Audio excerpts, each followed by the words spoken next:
What are we doing here? And where are we gonna go? It's like we just woke up one morning, and then it's welcome to the show.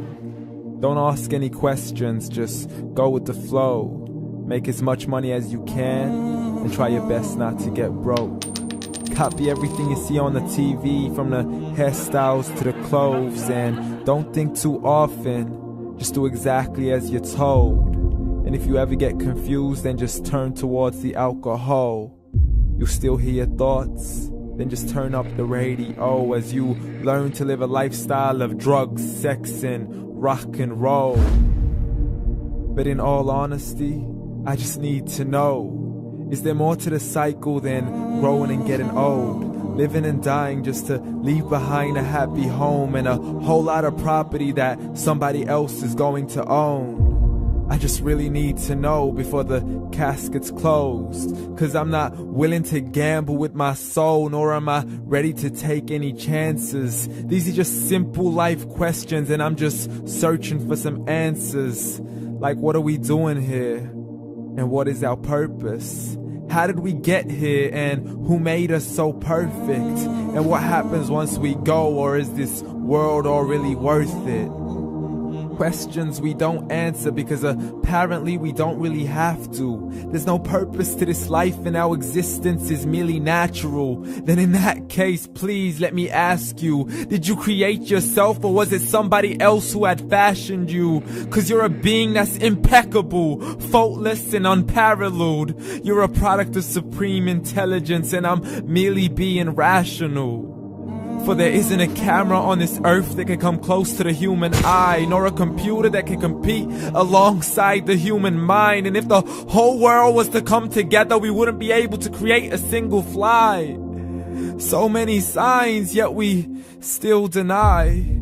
As science tries to justify that all this could come from none, when it's a simple sum. 0 plus 0 plus 0 cannot possibly ever give you 1.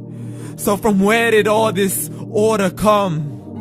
For everything has its origins, a maker, a creator of its own. I mean, the only reason you're watching this video is because somebody had to press upload. So we can believe in the Big Bang, but I'd rather believe in He who caused it to explode. Allah, the creator of everything along with every single soul.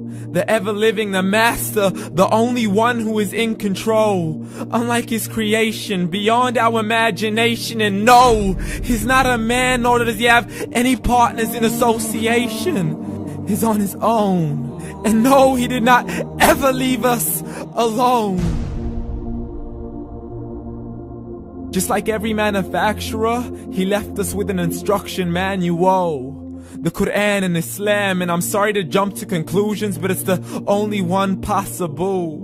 The only definition of God is the one and only supreme being. It's logical, a book with 0 contradictions, with miracles that are both scientific and historical, all revealed over 1400 years ago.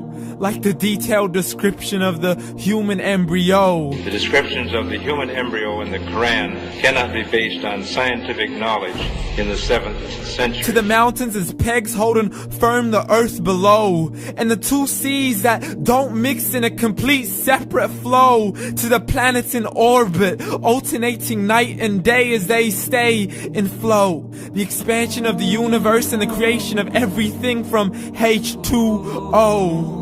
To the stories of the past and the preservation of Pharaoh. To identifying the lowest point in the land where Persia defeated Rome. The gushing fluid that created man in the glands between the ribs and the backbone. And not a word has changed, it's still the same. So please explain how all this was known over 1400 years ago. To a man who couldn't read or write as he would recite whatever the angels spoke. And if you still don't believe, please try to come up with something that's even close. But you can't, so we took God as a mockery and his messengers as a joke. Muhammad could not read or write.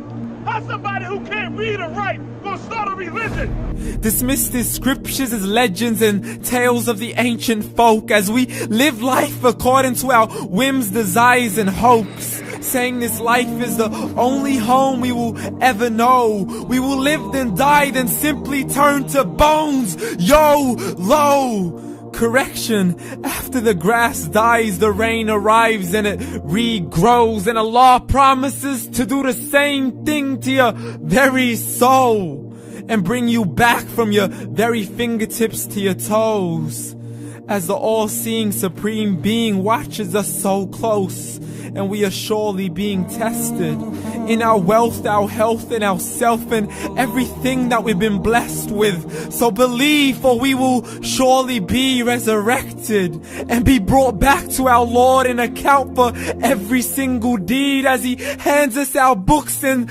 orders us to read. From the bad to the good and everything in between. You yourself are sufficient for your own accountability, so don't be mad at me. You are the one who thought He wouldn't come back to me. I gave you a whole life long to search after me, but you were busy in all that which was temporary. So read, and glad tidings to all those who believed. And if you disbelieve, read. And don't let that day be the first day you find out what your life really means. Read.